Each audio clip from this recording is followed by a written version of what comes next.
Bueno, ¿cómo están? Buenas noches. 32 minutos de las 21, nosotros estamos en vivo y en directo, 24 grados la temperatura en Asunción. Estamos arrancando esta edición de La Caja Negra. Este tema que adelantábamos recién en el informativo, el caso del cruce de las llamadas, ¿valen como pruebas? El protagonista de toda esta historia, le vimos en varios medios de comunicación, hablando por varias radios, el abogado José Almada, que está con nosotros para charlar puntualmente sobre este tema. Doctor, ¿cómo estás? Buenas noches. Buenas noches, gracias por la invitación. Buenas noches. ¿Es contundente esto así como se presentó a través del diario ABC Color desde ayer? Hoy siguieron con el tema hablando de datos contundentes que supuestamente, ponen y grafican lo que sucedió el 31 de marzo y que involucran directamente a su cliente, el empresario José Ortiz, como que la persona responsable de haber dado la orden de entrar, incluso hasta disparar y matar a Rodrigo Quintana. Bueno, Efraín Alegre ya tiene acostumbrado a la ciudadanía a hacer denuncias sin fundamento, sin sentido y sin fundamento lógico. Es importante no solamente valorar esta primera denuncia, sino que hay una denuncia anterior que tiene 4 meses aproximadamente, que fue el 6 de abril del año 2017, donde al mediodía él hace una mención y responsabiliza al señor José Ortiz de que dio la orden a Paredes Palma para atropellar el PLRA, donde se produce la muerte de Rodrigo Quintana. Sí. Hizo una conferencia de prensa al mediodía, como también hizo una conferencia de prensa a la noche de ese mismo día y 2 días después. No presentó ningún fundamento de prueba, nunca determinó ninguna prueba. En aquellas conferencias de prensa había mencionado que él tenía pruebas contundentes y que iba a aportar en el transcurso de los días. Hasta hoy, 4 meses después, no presentó ninguna sola prueba. La denuncia de Efraín Alegre es maliciosa, es temeraria y es falsa. Y dije varias veces, llama la atención que un candidato a presidente de la República tome las cuestiones con tanta ligereza. Pero te voy a volver a la segunda situación. De tan confundido y tanta fuerza política quiere meter a una cuestión jurídica, formula una segunda denuncia y menciona de que hubo comunicaciones entre el señor José Ortiz y el comandante, comisario general Críspulo Sotelo, y hace una lista de 16 llamadas realizadas. Primeramente, nosotros negamos categóricamente las llamadas con el comisario Paredes Palma. Nunca se realizó una sola llamada. El contexto de estas mediatizaciones que fueron el día de ayer y el día de anteayer, cuando hace mención de que nuestra parte dice de que no existió comunicaciones, nosotros nos referimos a aquellas comunicaciones. Yo te preguntaba el otro día, sí, ayer en Radio 1, justamente, ¿llegaste a decir que nunca hubo comunicación con el comandante de la policía? Es que es tan interesante, por eso desdoblé. Una primera denuncia, Efraín Alegre, habla de Paredes Palma en todo el relato de hechos de las 3 conferencias de prensa. Paredes Palma recibió la... No, habla de Sotelo. No, habla de Sotelo. Nuestra querella criminal, que tiene sello caro en el Poder Judicial, todas las pruebas que arrimamos, 70 pruebas documentales, escritas, existentes, que te pongo a disposición, se habla de Paredes Palma. Cuando yo hice esa manifestación en los diferentes medios de prensa, dije, el señor José Ortiz jamás conversó el día del hecho, 31 de marzo y 1 de abril de 2017, no habló. Ese día, hasta repetí varias veces, ese día, días antes, 10 días ni 20 días, pero me refería a Paredes Palma. Se quitó de contexto y el abogado Guillermo Duarte mintió cuando dijo que yo me estaba refiriendo a lo de Sotelo. Yo jamás me recibí... ¿Era Paredes Palma? Era Paredes Palma. Hay una querella criminal, un proceso penal abierto. Efraín Alegre dice, celebro, y dijo en aquel momento, celebro la iniciación del procedimiento penal porque voy a aportar las pruebas. Y Guillermo Duarte Cascabel dijo la misma cuestión. Están dilatando al juez, miembro del Tribunal de Apelación, Corte Suprema de Justicia, porque tienen temor, porque Efraín Alegre va a ser condenado en ese procedimiento penal. Y te puedo desdoblar la segunda situación. En cuanto a la segunda situación, lo que aparece en el diario ABC, nunca se negó, nosotros no negamos que el señor José Ortiz haya conversado con el comisario Sotelo. Eso no es ningún delito. Había una situación, escuché en uno de los adelantos del noticiero, de que se quemaron documentos hasta el edificio puede caer. Se perdieron documentaciones de años. La situación históricamente era peligrosísima. En la historia del Paraguay nunca se quemó el Congreso Nacional. Entonces, en ese contexto de situación, se interiorizaba el señor José Ortiz con quién más que con el comandante de la Policía Nacional, con quien tiene un trato, tiene una amistad y tiene una amistad hace mucho tiempo. Pero eso no configura ningún delito. Es decir, los elementos que hoy presenta como gran cosa y que lo tiene acostumbrado Efraín Alegre de forma irresponsable, y lastimosamente el abogado también presenta estos elementos, no constituyen ningún elemento de prueba porque el hecho no existió. No es que no solamente no existe prueba porque el hecho no existe. Nosotros tenemos un material quiero que veas, doctor. Nosotros este material, lo pasamos el 25 de abril pasado en un programa en la Caja Negra y hay una secuencia de hechos, un relato de lo que pasó el 31 a la tarde, noche ya. Y cuando uno hace el seguimiento a partir de las cámaras del diario ABC Color, que esa noche fue violentado, la sede del diario, y después incluso las mismas cámaras instaladas en el local del Partido Liberal Radical Auténtico, muestran una secuencia de hechos en el que, uno puede llegar a la conclusión de que eso no estaba montado, sino que la policía venía siguiendo a una turba que sale de la plaza del Congreso, que genera unos desmanes en un local gastronómico, en una casa de electrodomésticos, llega hasta el diario ABC Color, desde el diario se comunican o piden refuerzo a la policía para que reaccione. No sé si desde el diario llamaron al propio comandante de la Policía Nacional, que entre paréntesis no vi en el detalle de estas publicaciones de la llamada, y a partir de ahí actúa la policía. Cuando se ve incluso en estas imágenes que vamos a mostrar enseguida, una parte de esa turba que ataca el diario ABC Color va e ingresa al local del PLRA. Y también se ve en esta crónica cómo esta policía venía siguiendo a esta turba.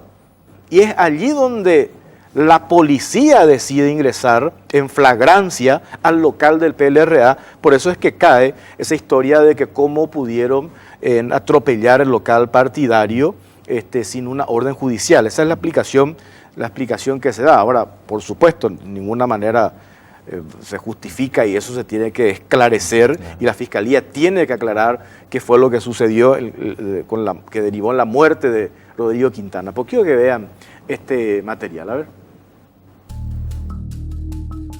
Los vídeos del PLRA revelan cómo operaron los azules la noche antes del asesinato de Rodrigo Quintana. Ante los ojos de las autoridades partidarias, jóvenes elaboraron las bombas dentro del local del directorio. Liberales arrojaron bombas molotov para incendiar la sede del PLRA. En varias secuencias de los videos del circuito cerrado del PLRA, se ve claramente cómo los azules diseñaron la noche del 31 de marzo, antes de la muerte de Rodrigo Quintana, cantidades de bombas molotov en la misma sede del local partidario. Es más, también se observa en una de las imágenes cuando un joven arroja la bomba segundos después del disparo mortal a Quintana en ese mismo pasillo donde murió. ¿Qué hubiera ocurrido si ese molotov explosionara en ese lugar? ¿Estaban aguardando a los policías con esas bombas? ¿O qué estaban planificando los liberales con esos explosivos la noche del 31 de marzo? Las imágenes captadas por las mismas cámaras del sistema de circuito cerrado instalado en el local del Partido Liberal Radical Auténtico revelan varias situaciones que hoy ya derivaron en imputaciones. Claramente, la Fiscalía tiene pendiente aún determinar lo relacionado a la muerte del joven Quintana, pero no obstante, también es clave contar y saber qué estaba pasando antes de ese luctuoso hecho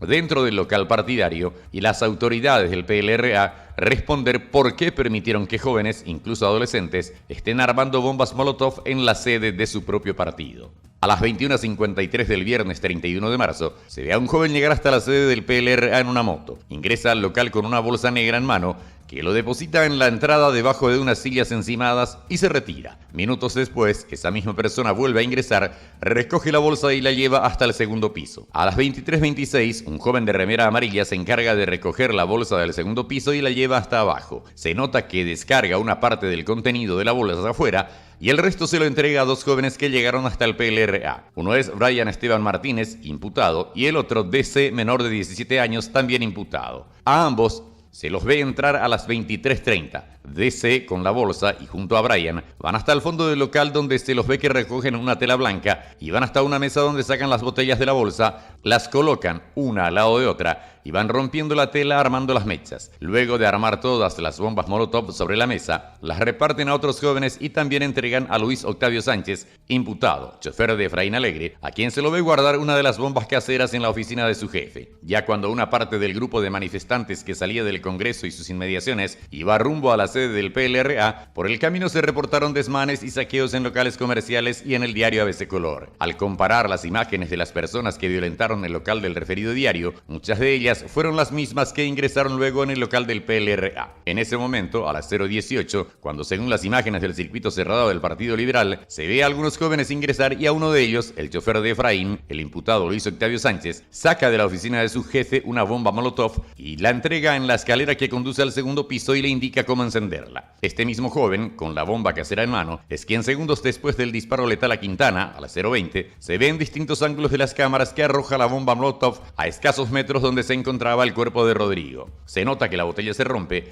y el líquido se derrama, pero no se encendió la mecha. Y es aquí donde surgen varias interrogantes. ¿Pretendían estos jóvenes incendiar el local del PLRA? Con la contundencia de la imagen del joven arrojando la bomba, la respuesta es obvia. Lo otro, ¿estaban los jóvenes aguardando a los policías? ¿O estaban preparando esas bombas para ir a incendiar qué cosa? ¿Por qué las autoridades partidarias, incluso senadores y diputados que estaban en ese momento observando, permitieron a estos jóvenes acciones violentas y punibles?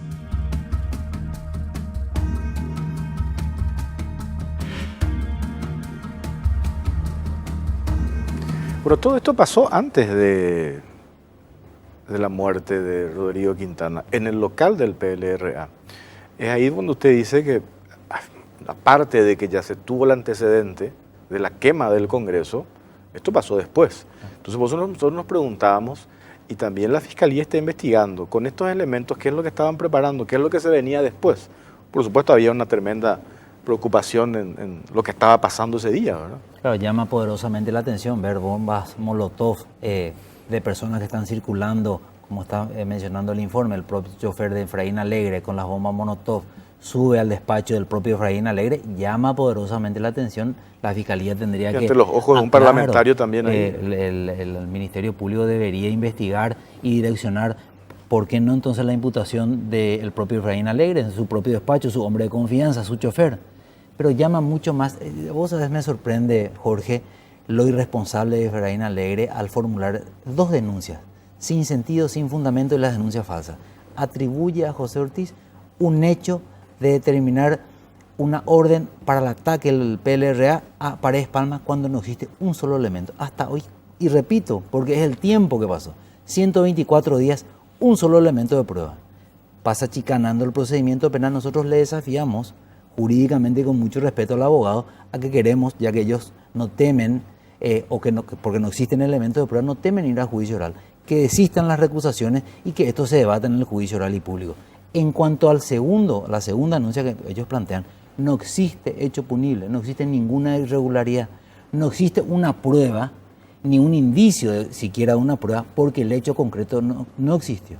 El hecho de que el señor José Ortiz haya llamado al comandante de la Policía Nacional en un momento de supercrisis, estamos viendo bombas Molotov, se quemó el Parlamento Nacional, está cayendo el edificio, se sacan las computadoras, la documentación, por supuesto le llamaba porque quería tener la información que fue en el lapso de 19 horas. El procedimiento de ataque al Congreso y a zonas aledañas fueron 19 horas, Jorge. Entonces, en ese periodo de tiempo, por supuesto que había una necesidad de tener la información. Entonces, Efraín Alegre sabe bien esa situación. Evidentemente, te dije antes de ver el material interesantísimo que vos tenés, no sabemos qué es lo que está queriendo ocultar finalmente Efraín Alegre. Hay diferentes hipótesis. La cuestión política, tiene una desdibujada imagen política. ¿Será que quiere levantar esa situación? Porque él habló hasta que lo quisieron matar. Después cambió la versión. Pero lo quieren matar a él, pero en su despacho hay bombas Molotov. Claro. Punto 1. Punto 2, habla de Paredes Palma. Después habla de Sotelo. El abogado Guillermo Duarte Cacabello, ayer en el programa de Luis Vareiro y hoy en uno de los programas que van a ser emitidos, fue pregrabado en 1 hora aproximadamente, lo único que se preocupa de decir es que con estas pruebas del cruce de llamadas telefónicas del comisario Sotelo con el señor José Ortiz, no existe elementos para condenarle a Efraín Alegre porque se genera una duda, porque él informó a lo que le llevó a conocimiento que para él existía algún hecho, algún tipo de indicio. Pero él no habla de un indicio, él habla de un hecho concreto. José Ortiz es el responsable. Hoy ya cambia la palabra, suaviza, porque tiene un temor real. Él sabe que tiene un proceso, no es fácil un proceso penal. Sí. Y además yo te decía, un proceso penal que él se la buscó, porque hace una denuncia sin fundamento, sin sustento lógico. Entonces hoy ya hace casi un semijuicio oral en los debates que nosotros tuvimos hace una hora, como te había mencionado, y dice, bueno, la causa de usted va a caer porque hay una denuncia y cruce de llamadas, no va a caer. Se fortalece nuestra denuncia, porque evidentemente se denota la malicia, la temeridad y la falsedad, y esto afecta al honor de la reputación. Esta historia de los cruces de llamadas, ¿esto es cierto que forma parte, está dentro de la carpeta fiscal? Hay un informe en las telefonías que es parte de la carpeta de investigación fiscal. Ahora, el cruce de llamado es una cuestión totalmente casera y realizada por los propios abogados. Por los propios abogados de Efraín Alegre. ¿Qué es lo que se publicó? Eso es lo que se publicó. No hay un informe oficial del Departamento Forense del Ministerio Público. Este informe es realizado en forma casera. Claro, y por eso pudieron haber sacado algunos nombres, agregado otros. Se agregó, no se agregó. Pero si los nombres y la fecha y la comunicación entre mi cliente, el señor José Ortiz y el comandante, ex comandante de la Policía Nacional, él dice, eso no es un hecho punible. No existe una prueba porque el hecho no existe. Doctor, gracias por su tiempo, muy amable. Gracias.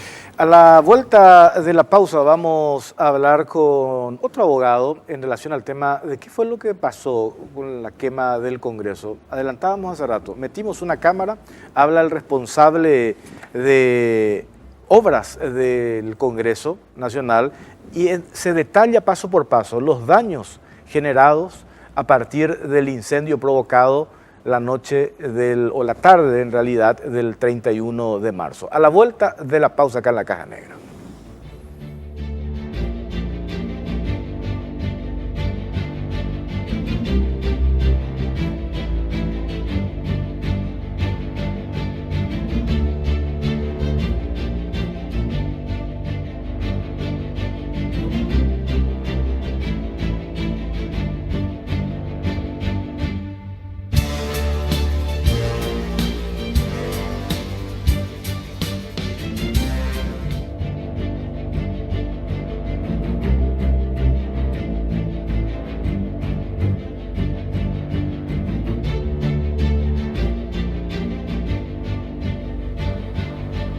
Bueno, 21 y 53, estamos en vivo, 24 grados la temperatura en Asunción, estamos haciendo la Caja Negra. Hoy en Uruguay, Brian Martínez, Luis Sánchez, estas dos personas que pidieron refugio en Uruguay fueron detenidas por el caso Bombas Molotov, ese informe que hace rato les mostrábamos y que es contundente, entre paréntesis.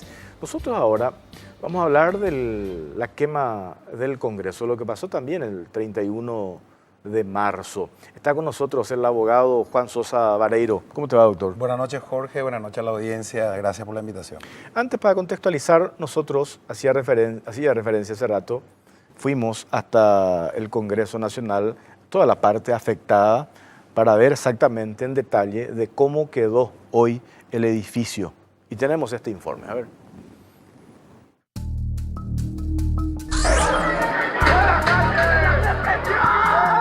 El incendio del edificio del Congreso Nacional en manos de una turba de manifestantes el pasado 31 de marzo arrojó no solo daños materiales, sino también causó un perjuicio directo que aún no se logra cuantificar en el funcionamiento del Poder Legislativo paraguayo, puesto que se han perdido valiosos documentos. En el edificio, cuya construcción se realizó entre los años 1992 y 2000, se detectaron 4 focos de incendio según el informe de los peritos: la Oficina de Atención a la Ciudadanía, la Recepción, la oficina del senador liberal Fernando Silva Facetti y la oficina de la Comisión de Asuntos Constitucionales, que fue una de las más afectadas. Desde esos 4 sectores, el fuego se propagó rápidamente en toda la planta baja y el primer piso, causando cuantiosos daños en el área donde funcionaban las comisiones. Las llamas también alcanzaron el segundo piso, donde se encuentran ubicadas las oficinas que fueron destrozadas por actos vandálicos, así como una pequeña parte del tercer piso, donde funcionaba la sala de sesiones y el balcón del inmueble.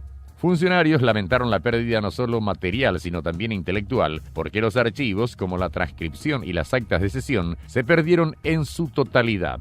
Estos se encontraban en el Centro de Atención Ciudadana y aún no estaban digitalizados, por lo que su recuperación será imposible. De acuerdo al reporte, el calor del fuego fue tan elevado que hasta los vidrios de doble cristal templado se deterioraron llegando a derretirse. El incendio duró más de 5 horas, haciendo que el cielo raso y el cableado eléctrico del lugar quedaran totalmente deteriorados, al igual que los revoques de las paredes de la entrada al Senado, lugar de donde los manifestantes fueron reprimidos por los efectivos policiales que se encontraban custodiando el edificio. Hasta hoy, un olor nauseabundo producto de los materiales calcinados hace imposible permanecer por mucho tiempo en el lugar. Esto trae a la memoria el trágico suceso ocurrido en el supermercado Icuaulaños, donde por mucho tiempo se podían observar entre los escombros los cables sueltos y muebles quemados y carbonizados a lo largo del pasillo oscuro.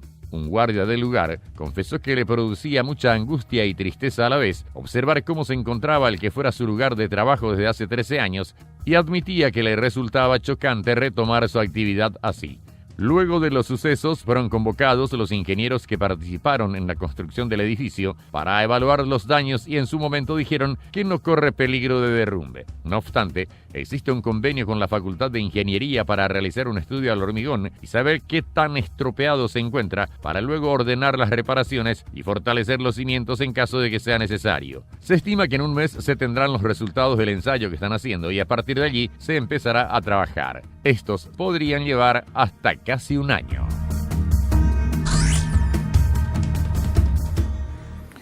Pues en realidad nosotros no habíamos visto cómo quedó la parte de adentro. Los medios se publican la foto del día, el incendio propiamente, cuando ingresa la turba hasta ese lugar, pero no teníamos estas imágenes de cómo hoy está en el edificio del Congreso. Nos decían que en realidad la estructura está sólida, no corre peligro de deteriorarse, pues se tiene que hacer un trabajo para determinar las condiciones reales. Por eso hay un convenio firmado con la Facultad de Ingeniería. Ahora, lo cierto es que hay documentos valiosos que estaban en el Centro de Atención Ciudadano que estaban por ser digitalizados. No se llegó a hacer ese trabajo. Son actas de sesiones y son documentos muy importantes, valiosos, porque es la esencia del espíritu de las leyes que fueron aprobadas no sé en qué periodo, pero eso ya no se puede recuperar, ¿verdad? Son documentos valiosísimos que se perdieron. Ahora, doctor, acá me ponen, y la gente puede participar si quiere en redes sociales, estamos en Twitter específicamente, el hashtag La Caja Negra PY, me dicen, ustedes están más preocupados, y quiero separarlos tanto para desarrollar este bloque, ustedes están más preocupados por los daños en el edificio del Congreso que por quien mató a Rodrigo Quintana. Separamos que hay causas abiertas al respecto, pero no porque lo otro, y sin ninguna duda, es mucho más importante, vamos a dejar de lado lo que también pasó acá, que no deja de ser importante, doctor. Tal cual. Buenas noches otra vez, Jorge. Antes que nada es importante que la audiencia sepa que tenemos más de una causa alrededor de los sucesos del 31 de marzo. Hoy estamos cumpliendo 4 meses. Tenemos por un lado la causa que a nosotros nos ocupa, que es la quema y destrucción del Congreso. En esa causa hoy en día tenemos 26 imputados, de los cuales uno solo tiene prisión preventiva. Los demás están gozando de las garantías procesales que da nuestra Constitución y nuestras leyes. Están muchos de ellos asumiendo sus defensas y otros han preferido huir o fugarse del país como un sistema de protección. Protección para ellos mismos o protección para terceras personas, veremos después. También tenemos la causa del asesinato de Rodrigo Quintana, que es una causa independiente. También tenemos la causa de las bombas Molotov, que es otra causa independiente. En el caso nuestro que nos ocupa, nosotros fuimos contratados por senadores de la República para llevar adelante la investigación en cuanto a la quema y destrucción del Congreso. Porque respondiendo a los mensajes que te dieron, que nos preocupamos nada más que por lo material o por el Congreso, acá tenemos que entender que el Congreso es una institución republicana que representa prácticamente el puntal de la democracia. Esto no fue un ataque casual, como se pretendió hacer creer, de una horda enfurecida. Eso estaba montado. Esto fue un ataque programado, orquestado y financiado por sectores políticos partidarios con intereses directos. espérame un ratito. Esos materiales que enviaste ya tenemos cuando quieras. Sí, cuando Pero ustedes digan. esto que estás diciendo, esto que fue programado, financiado, ¿esto hay forma de sostener y de demostrar? A partir de ahora, Jorge, todo lo que yo te diga y le diga a la audiencia, lo voy a hacer basado en lo que está en la carpeta fiscal. Declaraciones de testigos, declaraciones de los propios imputados y por sobre todas las cosas las investigaciones realizadas por los órganos técnicos, tanto del Ministerio Público como la Policía Nacional. Lo que nosotros hoy vamos a hablar está absolutamente documentado en la carpeta fiscal. A ver, ¿cómo cuando decís esto estaba programado? ¿Cuál es el primer elemento que tenés para sostener que esto estaba programado y que no fue la reacción o de la ciudadanía esa tarde, noche enfurecida por lo que se resolvió allí en el Parlamento? Nosotros encontramos, Jorge, dos momentos muy importantes. El primer momento que se da entre las 4 y las 5 de la tarde, cuando líderes políticos plenamente identificados atacan y agreden a la policía que estaba custodiando el Congreso, que estaba incluso en inferioridad numérica, y la policía no reaccionaba. Evidentemente la orden era evitar cualquier tipo de escándalo, cualquier tipo de conflicto. Tenemos senadores de la República, hoy candidatos incluso a presidente de la República, pateando a policías. Tenemos dentro de la carpeta fiscal la declaración de los policías que dicen, y voy a dar lectura a lo que dice la carpeta fiscal. Entre los manifestantes más ofuscados estaban los señores Efraín Alegre y Rafael Filisola, quienes se encontraban en compañía de varios manifestantes, quienes se manifestaban hacia otro sector, creo que con los antimotines de Cordillera, y dando indicaciones a los demás. El señor Rafael Filisola, Ahí está pateando. en un momento patea a un personal policial y le aplica golpes de puño. Eso está en la carpeta fiscal. Eso no lo estamos inventando. Esa es la declaración de uno de los testigos y de uno de los policías que participó. Está en la carpeta fiscal. Y ahí tienen las fotos. O sea que, de alguna u otra forma, el inicio violento fue a través de esta generación de un ambiente de crispación. Pero hubo otro grupo. Y me gustaría que pasemos a la segunda placa para que yo les pueda ir detallando. ¿Cuál es el segundo grupo? El primero son... Los políticos directamente agrediendo a la policía y generando el ambiente de crispación. Vamos al segundo grupo. Dentro de la carpeta fiscal, van a poder revisar. Esta es la declaración del único imputado con prisión preventiva, que es Silvino Romero. Le decían Amuleto de su alias y es la persona que tenía el plasma en la mano. Recordarás que había una persona que salió con el plasma. Ese es el amuleto. Es Amuleto. ¿Qué dice Silvino Romero en su declaración ante la Fiscalía? El día 31 de marzo, a las 17 horas aproximadamente, estaba acompañado de 3 amigos jugando fútbol en la cancha de Resistencia del barrio Ricardo Brugada. En ese momento llegan al lugar 2 camionetas con carrocería. Descienden 2 personas de sexo masculino, una vestida con traje y otro al que conocemos y es apodado como Caballito. Ofrecieron 100.000 guaraníes por persona para ir a manifestarnos en la plaza. Llegaron al lugar un grupo de 30 personas aproximadamente, entre ellos barra bravas de Cerro Porteño. La persona de traje entregó el dinero a Caballito y este repartió la plata. En el interior del vehículo se encontraba Raúl Cáceres, el cual era el organizador de la manifestación. Nos entregaron bombas 12x1 y fuimos hasta la plaza de armas. Raúl Cáceres solicitó al grupo que tiremos las bombas a los policías e ingresemos al Congreso Nacional. Imagínense. Este es el relato que hace quién. Hace el único imputado con prisión preventiva, que es Silvino alias Amuleto. Bueno. Esta es una declaración, consta en la carpeta fiscal. Coincide plenamente con la investigación del Departamento de Delitos Económicos. ¿Qué dice? A las 17 horas aproximadamente fue aprehendido el ciudadano fulano de tal, todas las características, otra vez confirmando la versión de la declaración de este ciudadano. Como si eso fuera poco, tenemos otra vez que en el informe que acompaña a la policía y está en la carpeta fiscal, aparece este identificado Raúl Cáceres, vestido de la misma forma en la cual este ciudadano amuleto lo describió desde el principio. Todo esto está en la carpeta fiscal. Acá no estamos inventando absolutamente nada. Entonces, ofende a la inteligencia que pretendan hacer creer que esto fue producto de una furia momentánea y colectiva, cuando nosotros encontramos un sistema esquemático de organización. Aquí se le pagó a la gente para que cause destrozos. ¿Quiénes fueron los autores morales, reales e intelectuales? Es a eso lo que queremos llegar a la investigación.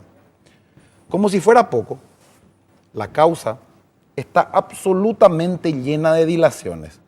Tuvimos nada más y nada menos que recusaciones a los fiscales, recusaciones al fiscal adjunto, recusaciones al fiscal general, recusaciones al juez. Se interpusieron incidentes de todo tipo. ¿Por qué? Porque lo que están buscando es evitar que se llegue a la realidad. ¿Quién plantea todos estos incidentes? Son 26 imputados. Imagínate que Claro. son 26 diferentes defensas.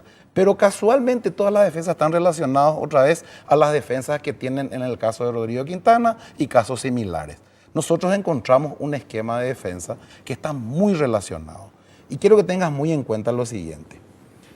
Cuando nosotros empezamos a pedir que se acelere el proceso, cuando empezamos a intervenir en nombre de los senadores de la Nación, casualmente días después aparece fotografías de líderes del Senado y candidatos a presidente de la República acompañando a los prófugos al Uruguay.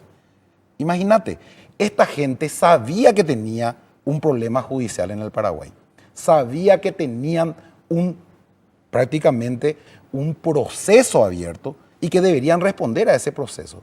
Y aún sabiendo eso, se fueron al Uruguay y lo peor de todo, apañados por líderes que tendrían que haber sido el ejemplo y haberles pedido que queden a dar testimonio si realmente no tienen nada que ocultar. A ver, tenemos lo que nos decía Sebastián Romero, encargado de mantenimiento del Congreso en relación a los daños registrados hoy, hasta ahora, allí en el edificio. A ver. Nosotros empezamos con el primer operativo, que fue los primeros pasos de relevamiento de daños que tuvimos, un preliminar de lo que era un recorrido in situ del edificio en el sector del siniestro. Relevamos datos de la parte de daños en instalaciones, que serían la parte de instalaciones eléctricas, señales débiles, las partes de instalaciones de circuito cerrado de televisión, detección de incendio, y después todo lo que fue la parte arquitectónica en sí, para evaluar un poco qué fueron los daños que sufrimos por consecuencia del incendio, ¿verdad? Y posterior a eso, después de que hubo recorrido también de la Fiscalía, de la gente aseguradora, hicimos un recuento también de todos los daños de equipamientos que tuvimos, ¿verdad? En la parte mobiliaria, equipos informáticos y los demás equipamientos de oficina que tenemos aquí en el edificio del Congreso Nacional. Y una vez que hicimos todos esos trabajos, procedimos a la limpieza del sector dañado y así también de los demás niveles que no fueron afectados fuertemente por el siniestro, pero sí por todo lo que fue la humareda, la suciedad, el polvo, el hollín que ocasionó el siniestro. De acuerdo a los estudios que ustedes realizaron, ¿este edificio hay probabilidades de derrumbe? ¿Ustedes pudieron constatar eso en un estudio que hicieron? Nosotros no hicimos unos estudios como edificio en Congreso Nacional ni como dirección, ¿verdad? No hicimos un estudio estructural, ¿verdad? Si bien vinieron algunos profesionales del área que están trabajando en ese aspecto, ¿verdad? Inclusive hemos solicitado a la Facultad de Ingeniería a través de la Presidencia del Congreso Nacional que profesionales de la Facultad de Ingeniería pudieran realizar los trabajos de estudios estructurales del sector siniestrado, ¿verdad? Nos comentaron que en unos días ellos enviarían una nota con todas los posibles diagnósticos y ensayos que puedan realizar aquí en el edificio, que sería, digamos, algunos ensayos de ultrasonido, de pachometría, dilatación del hormigón, unos estudios de carbonización, para estudiar un poco lo que es el hormigón en sí y cuáles, digamos, los daños que sufrieron. Pero según el recorrido que hubo y según un estudio preliminar que hubo, así, visual y todo eso, no hay un daño así estructural grave. Sí, no corre riesgo de derrumbe, pero sí nos sugirieron durante lo que dure el proceso de estudio y también de reparación que no se habite en el sector, digamos, siniestrado. Bueno, senador Nelson Aguinalde, ¿cómo le va? Buenas Muy noches. bien, Jorge, gracias por la invitación. Al doctor Sosa también, a la audiencia, gusto en saludarte. Tu oficina fue totalmente dañada, ¿verdad? Sí, hasta hoy varios somos los que aún no podemos ingresar. Prácticamente venimos conversando con los compañeros y entendemos que así van las cosas, porque en la presidencia de Acevedo no se ha hecho absolutamente nada. Incluso posterior a eso veo que se ha limpiado algunos sectores del área y que sí recuperaron algunos compañeros su oficina, pero el mío en particular tiene grandes rajaduras. 5 o 6 días después, cuando nos fuimos a revisar, el baño estaba prácticamente con la cisterna y el water también con un feroz agujero que cayó hacia la parte baja. En fin, estamos nosotros con esta situación sin poder atenderle a nadie y con la probabilidad incluso que durante este periodo ya no lo tengamos oficina. Es muy triste. Y pasaron 4 meses. Efectivamente, lastimosamente que hasta que se fue el compañero Robert Acevedo, que estaba como presidente, no se hizo absolutamente nada. No se hizo ningún trámite y hoy creo que sí, el nuevo presidente está tratando de ver. Escuché que le piden a la gente de ingeniería que que hagan el estudio estructural, que es fundamental, importante. Imagínate, sin tener todavía ese estudio, hoy hay senadores que están haciendo oficina, hay gente que van de visita al Senado y que están ahí sentados en el pasillo y otros en la oficina, los funcionarios, sin conocer aún si esa estructura fue dañada o no y cuánto es el peligro de que eso se derrumbe. Es algo extraordinario, es algo peligrosísimo que hasta hoy no se ha dado resultado de cuánto daño se ha causado a la estructura. Mira, ahí estamos viendo imágenes, porque esto que yo le decía recién acá al doctor Sosa, prácticamente esto no se mostró, ¿verdad? Tenemos siempre la misma prácticamente imagen de lo que pasó el 31 a la tarde-noche, pero esta parte nosotros metimos una cámara allí para mostrar esto, ¿verdad? Y esto no se sabe todavía cuánto va a costar. Supongo yo que el seguro se hace cargo, ¿verdad? Se firmó, es cierto, un convenio con la Facultad de Ingeniería para determinar, se tiene que hacer un ensayo para saber qué tipo de refuerzo necesita la construcción. En principio eso aparentemente no se va a derrumbar, ¿verdad? Pero nosotros también hablamos con el jefe de mantenimiento y hay mucha gente, funcionarios que están preocupados. Acá veo nomás, senador, en redes sociales, y le preguntaba recién acá al doctor Sosa, cómo la gente insiste que nosotros estamos más preocupados por la cuestión material, por el edificio y no por el asesinato de Rodrigo Quintana. Y quiero nomás hacer la salvedad que son causas que merecen la importancia, pero que son causas distintas, que está siguiendo su proceso. Por ahora nosotros estamos enfocados y estamos mostrando esto que ustedes están viendo, que hace 4 meses y mira cómo está, cómo quedó el edificio, nada más y nada menos que del Congreso de un país, senador.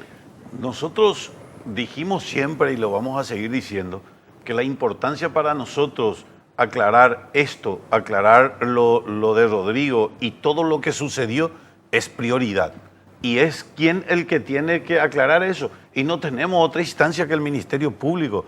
Es por eso que cuando nosotros vimos de que esta investigación no tenía la celeridad que necesita un caso como esta, y como afectado y como víctima, tuvimos que también recurrir a través de nuestra asesoría jurídica, a través del acompañamiento de los abogados, aquí encabezado por el doctor Sosa, entrar dentro del expediente y solicitar la posibilidad de que se tenga que hacer con mayor rapidez todos estos temas, porque hay que entender que todo es preocupante, porque si hoy la presidencia le pide a la Facultad de Ingeniería para que haga el estudio, ¿y dónde está entonces el seguro?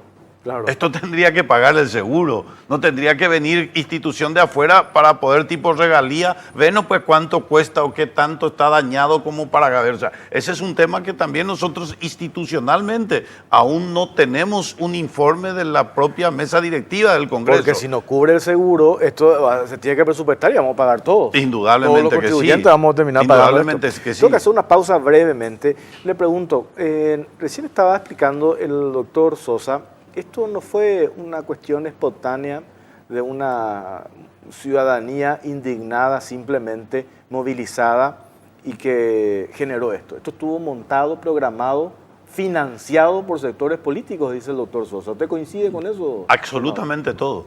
Ese es el motivo por el que nosotros también nos vimos obligados a intervenir como víctima, porque cuando analizamos todos los acontecimientos, todos los hechos, hemos también encontrado a simple criterio nuestro y a simple análisis nuestro que esto no fue una cuestión de y posipalo mitad, ya atropellando y cosas. No, esto desde el inicio de la búsqueda de quienes se van a manifestar, de quienes van a venir a encabezar esto que se hizo, desde ahí se notó, pero a simple vista y a cualquier análisis simple, de que esto estaba preparado, se le fue a buscar a la gente. Hay gente y triste, hay políticos que fueron a buscar a la gente, le ofrecieron dinero, por sobre todas las cosas. Yo lo que aunque lamente profundamente lo del diputado Acosta, yo vi ese inicio incitado por hoy gente demasiado importante que tiene que explicar a la ciudadanía por qué ellos, cuando todavía es cierto, había 40, 50 personas, cuando la policía cerraba una sola calle, una boca calle, y no había absolutamente, ellos fueron a incitar, ellos fueron directamente a atropellar esa barrera que estaba hecho por policías y que efectivamente ni siquiera tenía nada que ver con lo que estaba sucediendo dentro del Congreso, en el estudio de ese proyecto de enmienda. O sea, aquí evidentemente que se preparó esto, orero J. Punta, ya jato, no mitad, ya uno cuánto tauraíñan en día, ya atropellar, la forma en que atropellaron a la policía, sin que la policía absolutamente ni siquiera gesto haga por ese hecho, o joñe, o ya pi, o ya atropellar, y ahí empezó a generarse toda esa violencia. ¿Quién generó? Y ahí están en las imágenes, no hace falta ni decir su nombre. Los que generaron están en la imagen. Nosotros mostramos nombre y apellido, Efraín Alegre, Rafael Filisola, pero en el operativo de contratación de gente aparecen algunos correligionarios tuyos. Pepe te mix. Pepengo y Pepe te la interesado, porque apengo Jorge la interés ya golpea a la gobierno. Ya golpea a Horacio Cartes. Si hoy todo lo que se está generando y todo este embrollo de lo que incluso está los medios interesados y que todo el mundo sabemos, incluso sacan hoy, evidentemente que es una cuestión más que de preocupación ciudadana, es política. Y sobre quién tiene que irse toda la culpa. Ya reventaba Horacio Cartes. Horacio Cartes la víctima principal. Tengo que hacer la pausa brevemente. Seguimos charlando a la vuelta con el senador Aguinalde, con el abogado Sosa Vareiro. Ya venimos.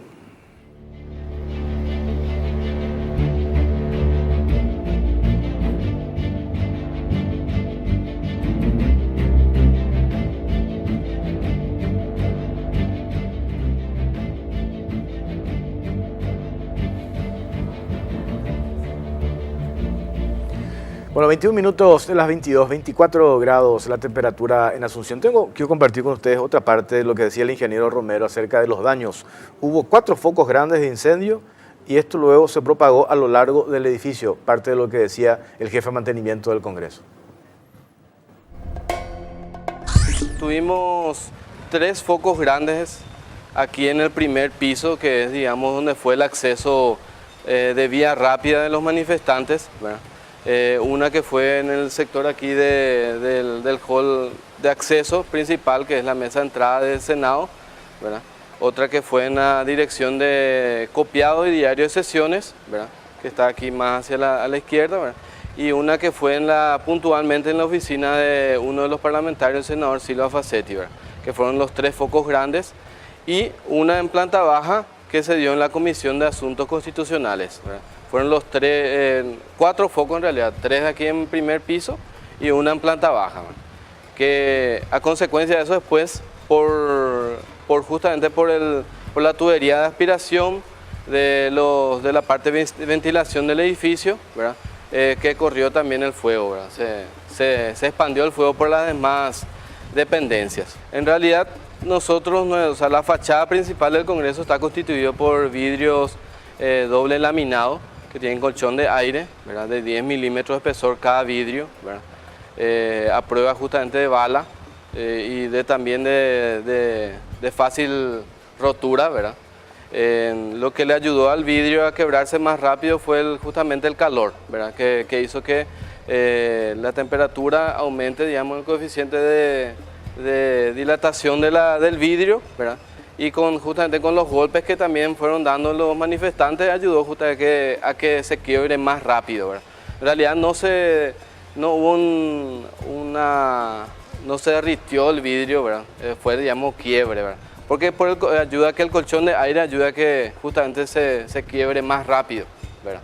Pero que no haya astillas ni nada de eso, ¿verdad? Son, digamos, se quiebran en pequeñas partes, ¿verdad?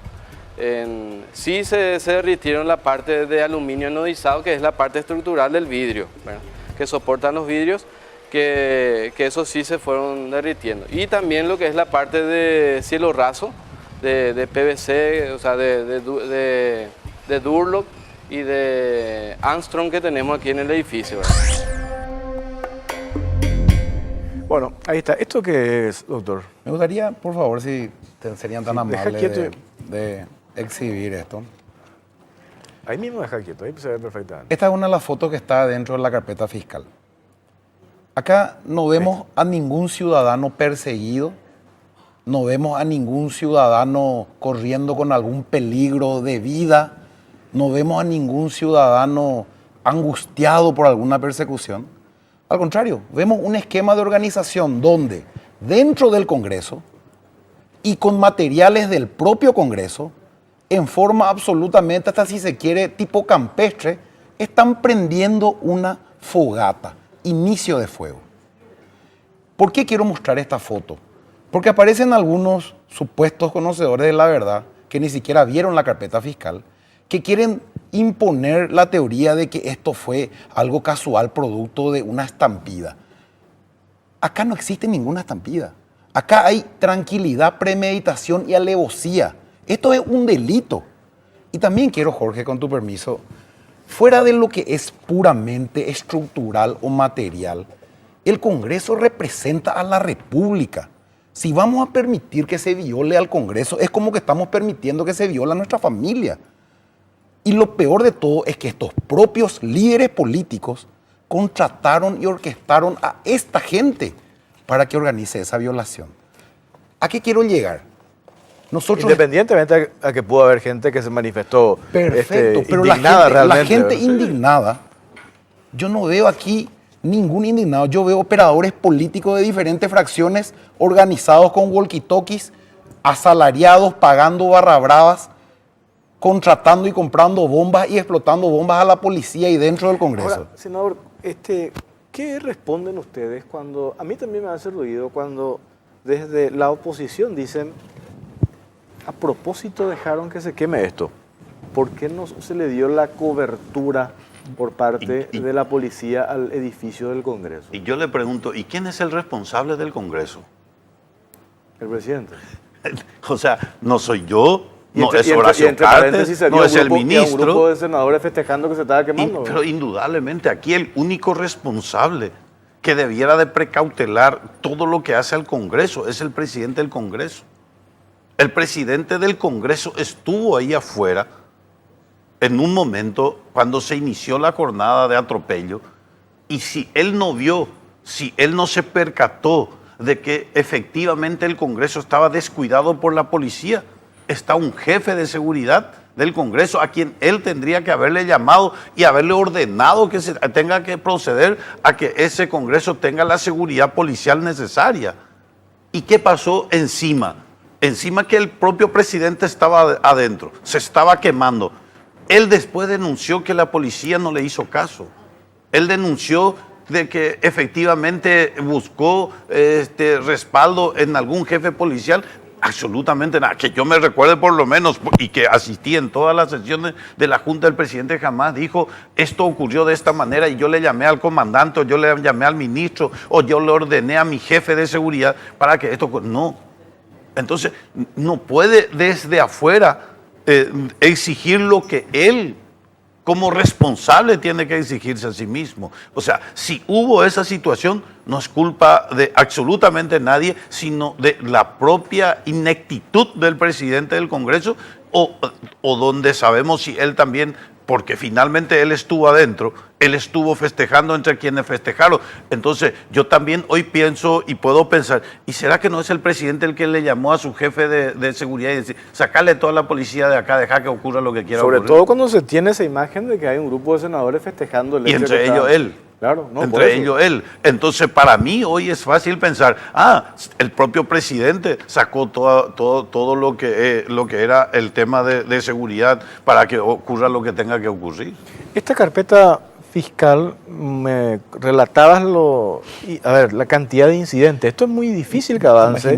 Imagínate que la carpeta hoy en día tiene 6 tomos de 200 páginas cada tomo, 1.200 documentos originales, de los cuales por lo menos el 50% son incidentes y chicanas de los propios imputados.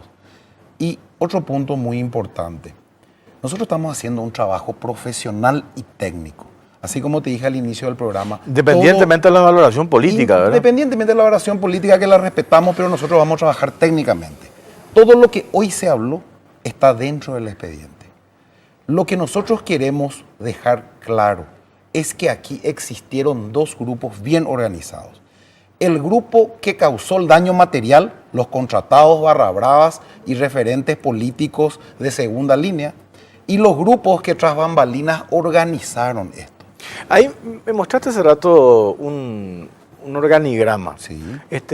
Así como ayer, hoy salta este tema de cruce de llamadas. Sí, sí. Cuando haces referencia, políticos, tanto de la oposición, disidentes de tu partido, que armaron esto, ¿por qué, dónde están el cruce de las llamadas para efectivamente demostrar y sostener esto, doctor? Es importante que sepas, Jorge, que hasta hoy en ninguno de los expedientes oficiales existe el cruce de llamada en cuanto a los imputados. Lo que sí existen son los pedidos Ahí está de el organigrama de informes, vuelta. los pedidos de informes a las celulares.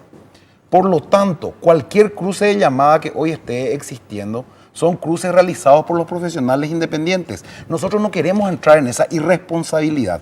Nosotros vamos a esperar el informe oficial del Ministerio Público como tiene que ser, porque tampoco tenemos acceso a telefonías para poder tener... No iba a todos los conseguir datos. Cañijape. Pero, doctor, eso es importante precisar con letra mayúscula y subrayado, porque de acuerdo a los informes periodísticos que a mí me tocó ver en algunos medios, Jorge, decía, esto está en la carpeta y los fiscales guardan y nos sacan a la luz, decían, y sacamos nosotros. O sea, como que esto que vos decís no es cierto.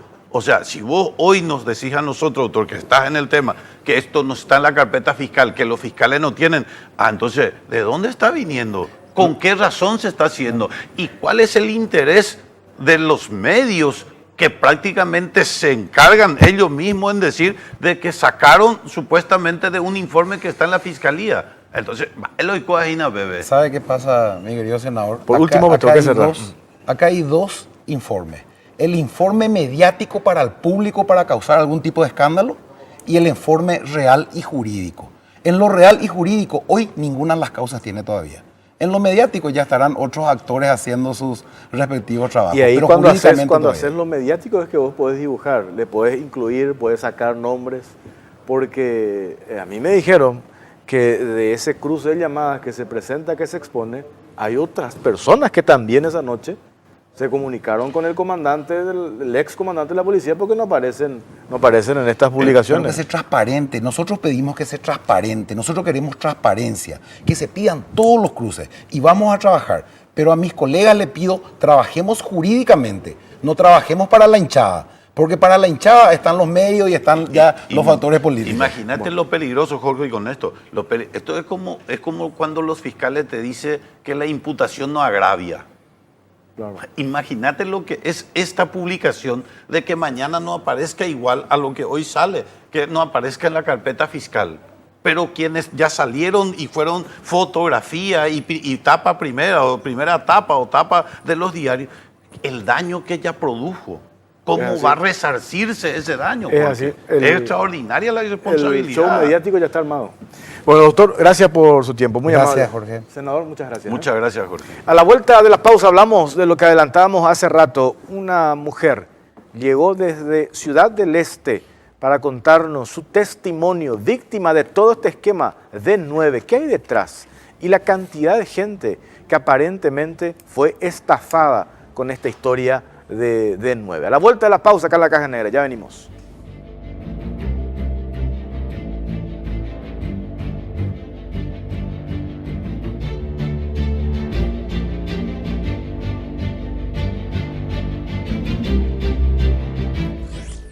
D9, el nuevo fraude que castiga la ambición desmedida de algunos. Gustavo trabajaba en una importante empresa de plaza y cuando ingresó al Club de Emprendedores D9 a principios de este año, rápidamente se convenció de que era un sistema efectivo, puesto que veía cómo sus inversiones se multiplicaban. Fue así que comenzó a incentivar la participación de sus compañeros de trabajo en el esquema y de este modo fue escalando posiciones en la pirámide, llegando primero a ser entrenador y luego coordinador de un grupo de inversores. Para acceder a los grupos, las personas debían depositar un mínimo de 12 millones de guaraníes. Al ver que sus ingresos se multiplicaban, Gustavo renunció a su trabajo estable para cumplir con el eslogan del Club de Emprendedores: gana dinero sin hacer nada. Solo invertí y tendrás un retorno de entre el 30 al 150% en ganancias. Sin embargo, para el resto de sus compañeros, que fueron convencidos de hacerse millonarios de la noche a la mañana, todo resultó ser una gran estafa, que terminó derrumbándose como un castillo de naipes, dejando atrás una gran cantidad de afectados que perdieron no solo sus trabajos, sino también sus bienes que los empeñaron para participar del esquema. Se estima que en total son unas 30.000 las personas que fueron estafadas en el juego deportivo D9. El esquema consistía en reclutar inversores bajo el sistema piramidal Ponzi, convencerles de depositar dinero en una cuenta y esperar el retorno de premios. Los líderes de los grupos, como Gustavo, son los que primero ingresaron y ellos comenzaron a recibir dinero en efectivo, que al final era lo que depositaban los nuevos adeptos. El Club de Emprendedores D9 fue creado en 2016 por el conocido embaucador brasileño Danilo Santana, quien anteriormente ya había fundado otras empresas de red piramidal como OneTor, iFrix, entre otras, para estafar a sus víctimas con la promesa de tener generosas ganancias que superan 300% de rentabilidad a través de inversiones. Las características del juego eran similares a los esquemas piramidales, en lo que el sistema de captación de nuevos inversionistas consiste en prometer una retribución a los inversionistas primarios por cada inversionista que vayan incluyendo. A principios del mes de mayo de este año, Fernando Escobar, presidente de la Comisión Nacional de Valores, ya había alertado sobre el sistema de apuestas deportivas D9, advirtiendo que el mismo utilizaba el mismo esquema de las estafas piramidales bajo la promesa de multiplicar dinero invertido. Escobar señaló que la empresa en cuestión realiza ofrecimiento de inversión no registrado y habilitado por la comisión, lo que constituye un delito, e incluso solicitó la intervención del Ministerio Público para ampliar una investigación. La estafa saltó primero al tapete a nivel internacional y ni aún así fue suficiente para avivar a miles de personas que, esperando ganar dinero fácil, mordieron el anzuelo. Las advertencias en momentos en que a través de las redes se daba a conocer las bondades del D9 fueron en vano. Es que la ambición desmedida de algunos que piensan que se puede ganar dinero y hacerse ricos de la noche a la mañana sin tener que trabajar, les llevó nuevamente a ser víctimas de una gran estafa. Ahora ya existe una denuncia formal por fraude, daño patrimonial, estafa y asociación criminal contra personas innominadas, presentada por un grupo de afectados de D9 ante el Ministerio Público. Bueno, una de las víctimas, Yolanda Vázquez. ¿Cómo está, señora? Buenas noches, señor Torres, muy bien. Acá vine justamente al programa para poder hablar sobre D9. Pero no todos quieren dar la cara, por eso yo valoro el hecho de que usted quiera hacerlo y contar cómo entró en esta historia. Y me gustaría que mi abogada y Bueno, colega Nancy patrocinante... Martínez. ¿Cómo está, doctora? Muy bien, buenas noches a la audiencia. Y bueno, es mi colega y cliente, legalmente ella se introdujo en esto también con una serie de ventajas que se ofreció, ¿verdad?, dentro del mercado en Alto Paraná. Le ofrecieron a algunos conocidos de ella el método, ¿verdad?, el D9, el sistema. Llegado un momento, ella sí hizo la inversión correspondiente. Cuando comenzó a hacer los reclamos correspondientes al grupo, ¿verdad?, ella fue prácticamente vilipendiada de ese grupo y simplemente la dejaron afuera. Y entonces, esperando también unos días más, hoy día ella formuló la denuncia en el Ministerio Público. La semana pasada formulamos la denuncia, fue ratificada la denuncia, presentamos una serie de documentos. ¿Llegó a ganar algo, Yolanda? Y la verdad es que desde el momento que ella hizo la inversión, porque así se habla, ¿verdad? La inversión, ese es el nombre, aunque aquí en Asunción se presenta como una cuestión de compra de un paquete para aprender a jugar dentro de un sistema deportivo, ¿verdad? ¿La inversión mínima cuánto es? ¿$2.000? Hay varios paquetes, pero lo que ellos más te ofrecen es de $1.000 y $2.000. No, el más elevado. Sí, el más elevado. Pues yo conozco gente que puso 300, desde $20, ¿puede ser? No. No hay eso. No existe. Es 2.000 y 1.000. 1.000 y 2.000. En eso ellos se enfocan. A ella no le importa, el de 300, el del 500 no le importa. Pones 2.000 para entrar en este negocio y por semana recibía $170 por semana. Así mismo es. Esa era la promesa. Era una promesa. Ajá. Porque- Pero hay gente que llegó a cobrar. Yo conozco gente que llegó a cobrar eso. Los primeros que formaron parte. Los primeros, lo que se le llaman líderes, ¿verdad? Porque aquí, esas son las diferencias, ¿verdad? Están los inversionistas primarios, que son los que se llaman líderes, y los que ya después de un cierto tiempo, bueno, son las personas que ya defraudadas, estafadas prácticamente. Tenemos este WhatsApp que corrió. Quiero que vean, porque no sé si esto me dijeron que es nuevo, porque todavía hay gente que confía en el negocio, en el esquema. Ustedes ya tienen una denuncia hecha a la fiscalía, ¿verdad? Sí. Pero hoy hay gente que todavía dice que este sistema piramidal funciona y que da resultados. A ver, quiero mostrarle este material. Tenemos a mano. Compro Bitcoin, muchachos, compro Bitcoin. De nuevo, papá, de nuevo las temas. Volan las redes y dinero en los bolsos. Mi amigo, el ingeniero Antonio Morinio. Cada día tenemos más plata, ¿eh? Volan las redes y dinero en los bolsos. Compro Bitcoin, oferta, la Bitcoin. Bitcoin. Suave nomás, rey. Para lo que dicen que no funciona, para lo envidioso, da la prueba, pa, ¿eh? El mercho, no es lo 1, 3 merchos lo tengo.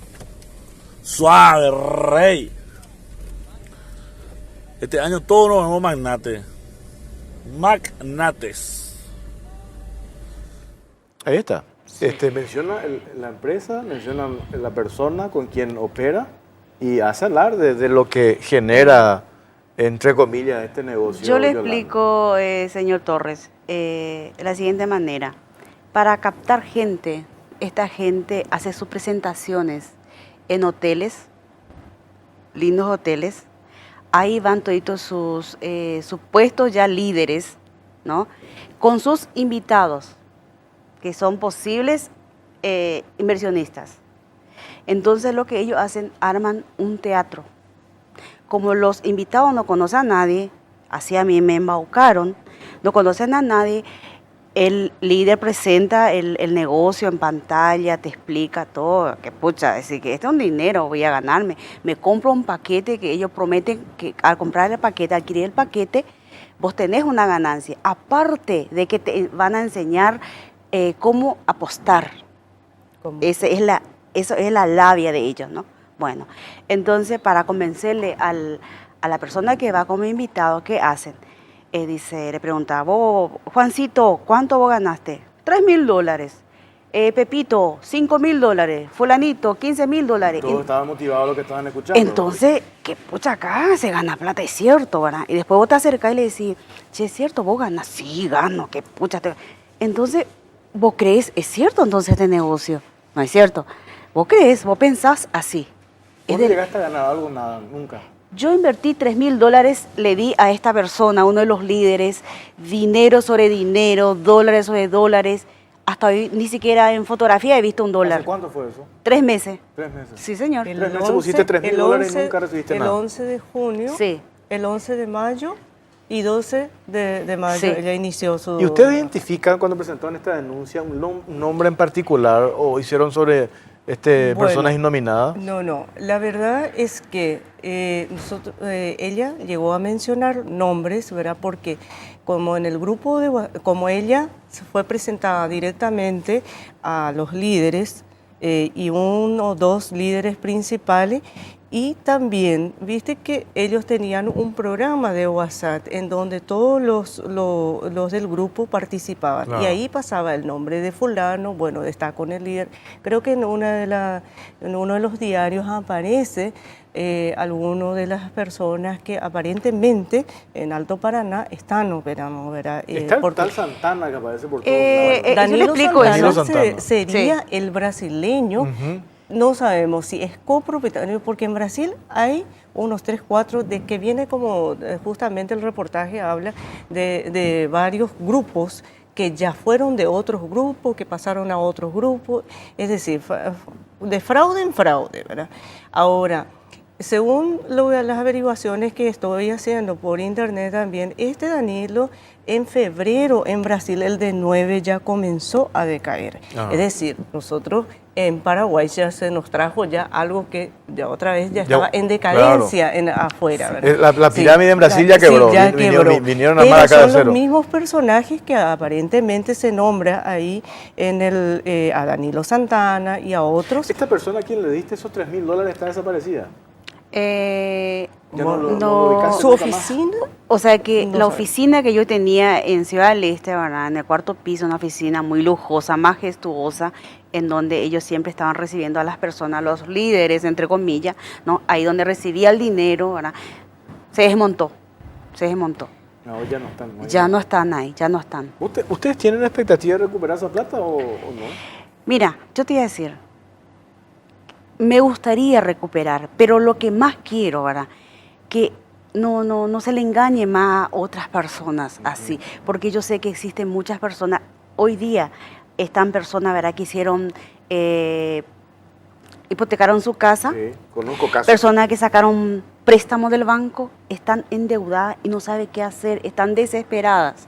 Yo conozco a una amiga que renunció a su trabajo. Estas personas viven como reyes, andan autolujosos, ahí está Mercedes, autolujosos, pero ¿cómo el esquema? Usted, por ejemplo, quiere entrar de 9, yo soy un líder, y le digo, entra. Pero yo no tengo. Hoy siguen ofreciendo. El día de la amistad Sí, me pasaron en redes sociales, nombre y apellido, una persona, justo ahora acá no tengo a mano, seguían ofreciendo sistema, invitando a que la gente se sume. Bueno, siguen estafando, y ahí, porque estafa, directamente una estafa, porque te roban en seco, te roban tu dinero. Eso es robo. Lo que está en el WhatsApp, por ejemplo, esa es la propaganda. Esa es una mera propaganda, porque ahora se está hablando de te muestra, tengo 3 Mercedes, acá está la plata, mira el reloj que tengo. Y es una forma de embaucar, Fíjese, cuando yo le di los $3.000, ¿sabes qué hicieron? Como para captar más gente. Agarraron el 3.000, le hicieron un abanico así, ¿verdad? Y empezaron a soplarse. Y el otro le sacaba foto. Mira. ¿Entendés? Mira, y ¿sabes para qué? Yo te digo, ¿sabes para qué hacían eso? Para que cuando se hacían las reuniones, digan, mira cómo se gana el dinero, se gana dólares. Esa es la manera de ellos operar. Que vos diste y sacaron una foto y promocionaron la historia. Así. ¿Cuánto te ofrecieron? ¿Cuánto te dijeron que con esos 3.000 ibas a ganar, Yolanda? Bueno, primero, yo te cuento cómo fue. Una colega mía, muy amiga mía, me invitó a una reunión, abogada, ¿no? sí, a una reunión de negocios. Yo me fui a la reunión de negocios, pues ya llegué atrasada. Entonces, ahí ya le conocí a de Jesús Ramírez, uno de los líderes, a quien yo le di el dinero en mano. De Jesús Ramírez. De Jesús Ramírez en su oficina en mano, dólares sobre dólares le he dado ahí. A una persona yo le di el dinero, no le di ¿Dónde a... está este de Jesús Ramírez? De Jesús Ramírez, bueno, la oficina de él estaba en Se desmanteló. ¿verdad? Sí, ahora... ¿Pero saben su casa, algo? No, Nada. no, estábamos averiguando, ¿verdad? Porque viste que la investigación está incipiente, ¿verdad? Ahora pasó de la unidad número 3, pasa a la unidad 1, porque es una unidad donde la especialidad es de delitos informáticos, ¿verdad? Porque también está dentro de ese margen de estafa a través del sistema, ¿verdad? Entonces, recién ahora la fiscal de la causa va a estar pidiendo los oficios correspondientes, el informe al hotel, seguramente a la Policía Nacional y también con el acompañamiento de... Muy admirable lo que hacen ustedes, que dan la cara para que otras personas no caigan. Porque yo conozco gente a quien invité y me dice, no, yo no quiero hablar, no me quiero exponer, no quiero que me vean, etcétera, etcétera. Y están callados, pero están con esa desesperación. Me decía un abogado el otro día, Julio Ferreira creo, que hay un caso de suicidio, ¿verdad? Porque llegaban a empeñar, Sí. o a hipotecar su casa. Muchas personas, sí. Llegaron hasta Sí, señor. A esta situación. Por eso yo rescato lo que hacen ustedes de dar la cara y advertir y contar, ¿verdad? Justamente esa es mi intención. intención. Mi intención es justamente eso, ¿verdad? Porque yo no quiero que estas personas, ¿por qué le digo esto? Porque estas mismas personas armaron una empresa paralela y siguen trabajando a full. B-Shower. ¿Por qué? B-Shower se llama. ¿Qué pasa? Todos los de 9 fueron a B-Shower. ¿Qué es B-Shower? Y es una empresa similar, Ah, una empresa similar. igualita. Y son las mismas personas otra vez que están ahí. ¿Cómo funciona esto? Te cuento nomás. Mira, Brevemente porque tengo que cerrar. Viste que como ya de 9 está cayendo, entonces le dicen, no se preocupen, le dicen, le dan otra vez un saborcito de que... De expectativa. De expectativa. Nosotros le pasamos a este nuevo programa y de aquí ustedes continúan jugando, o sea que continúan engañando a sus Esta es parientes. la página de y a su- Ben9 que supuestamente hoy tenían que reanudar porque habló, yo a Natalia, nuestra productora, te pasé un material, justo se me borró lo del WhatsApp, uno de los referentes decía que esto continúa, que daba todavía expectativa, esperanza a la gente a recuperar su dinero. Y por eso no querían hablar, ¿verdad? Hace 5 meses que dicen así, 5 meses hace. Es mentira, no hay nada. Mentira, no hay mentira. resultado. Yo tengo mi billetera electrónica. Supuestamente ahí tenía que caerme mi dinero. Hasta hoy no recibo un solo dólar. Nada. Mi blockchain, yo tengo un blockchain electrónica que supuestamente me tenía que caer ahí mi dinero. Nunca me cayó nada. Entonces es mentira esto. Ojalá que la gente tome conciencia y no caiga, doctora. Yo le agradezco su tiempo. Ojalá realmente, porque yo no sé si te acuerdas del Telefrit, fue una catástrofe para toda, hasta la gente de En barrio. Estados Unidos ahora hay un caso Sí. grandioso. La gente de nuestros barrios, de Alto Paraná, fue terrible. A ver, Natalia, podemos irnos y le agradezco por venir. Sé que llegaron desde Ciudad del Este. Yo valoro muchísimo el hecho de que den la cara. Y esto tiene más fuerza cuando la gente ve a alguien con nombre y apellido, ve tu cara de tu abogada y que dicen, no se metan en esto, van a perder dinero, es una estafa, no se dejen engañar, es muy valioso lo que hacen ustedes. Estoy segura que así va a ser. Sí. Bueno, Natalia, poneme ese video otra vez para que vean cómo promocionan. Y como decía acá Yolanda, ella entregó $3.000 a la persona que entregó esa plata, pone como un abanico y le saca una foto y dice... y vende eso, ¿verdad? Como marketing Sí, del dinero así que mismo pueden es, ganar. así mismo Nos es. vamos con este audio. Gracias por acompañarnos. No se muevan de Unicanal, viene Héctor Luis Rubín, hace Únicos. Esta noche la ex modelo empresaria Suni Castiñeira. Buenas noches.